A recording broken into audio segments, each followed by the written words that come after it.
Parents strongly caution the following programs are intended for mature audiences over the age of 18. These programs may contain some material that many parents would not find suitable for children and may include intense violence, sexual situations, coarse language, and suggestive dialogue.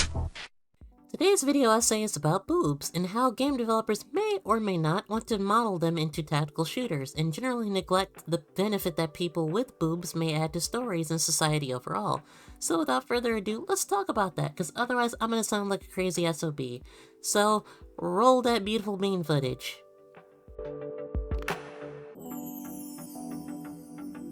Alright, so here's the TLDR. Tactical simulators like Ready or Not market themselves as the most gritty and realistic games for their genre.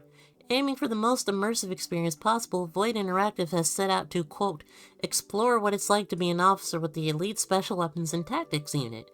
And don't take my word for it, take theirs. Collaborating with law enforcement, Void Interactive's goal is to create an authentic and accurate tactical experience with Ready or Not. Only one problem with this. There are no women in these games.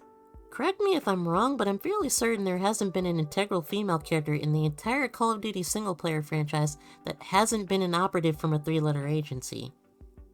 The closest they've come to portraying the average soldier is Polina Petrova, but by and large, the modern post-9/11 female soldier is not really represented in the Call of Duty universe. But just why are women underrepresented, if not altogether missing in these games? While it is worth noting Call of Duty doesn't necessarily pitch itself as a simulator like its new civilian counterpart Ready or Not, it shares a lot of the same problems, if not worse ones. It's been a question on players' minds for a long time now. Why are women missing? Honestly, it's been on mine as well. My well-meaning friends, and honestly in hilarious fashion, would tease me and say in a very tongue-in-cheek way, you don't need tits to enjoy the game, so why is this a big hang-up for you? But it's more perplexing because it seems like something that would have been pretty early on in the to-do list, right? If you let some tell it, it's a slippery slope where if you include women, then you have to include every color of the rainbow, including fat people, trans people, and the list just goes on until the developers get swamped with updates. Others say it's just coming soon and that we have to wait for it. And while I do believe it's coming soon, hopefully, maybe, God willing, this argument's treatment of adding women to the game based around a profession women actively exist in already as we speak, like some sort of arbitrary attempt to pander to every flavor of the rainbow in some woke fashion, is just plain bull.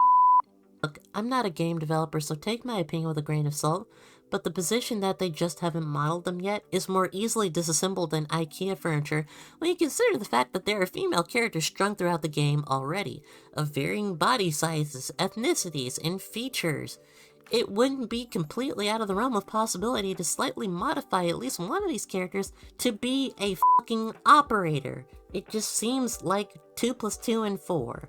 Now, the question of the hour. Does representation actually matter? Here's the thing, right? Consider if the roles were reversed.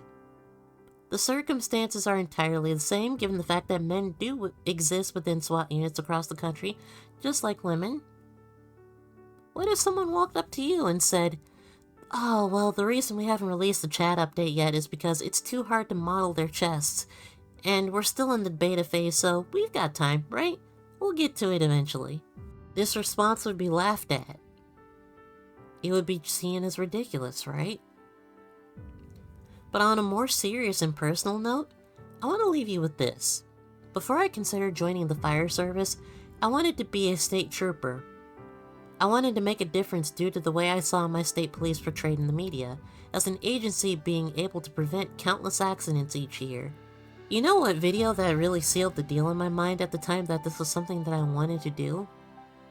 The one I mentally go back to still from time to time as I daydream about the job? It featured a woman.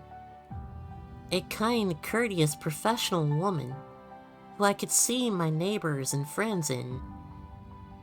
You know what else happened?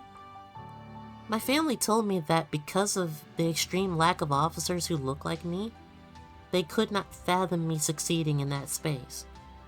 So I didn't do it. I worried too much about the thin blue line culture and the racism, and the lack of representation f***ing stopped me dead in my tracks. Didn't do it. Representation is everything. By leaving women out of these hyper-realistic worlds, it sends a subtle message about who belongs in these spaces and who doesn't. And let's be real, games aren't just about immersion or fun. They're cultural artifacts that shape our perceptions of gender and roles in society, careers and capabilities. We've moved away from female characters just being over-sexualized damsels in distress in many games. But tactical games? They seem to be stuck in a time capsule, almost reminiscent of WandaVision, where only men handle the tough jobs. But if we try hard enough to be more aware and thoughtful of these things, maybe, just maybe, we'll be the change that we want to see. And then, maybe then, we can roll credits on sexism.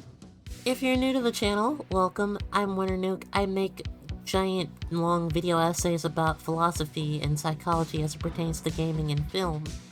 So if that's something you're interested, please consider hitting the like or subscribe button. It helps me out tremendously. Remember, stay true to yourself, be you, do you, entrez vous. Have a good one. Bye.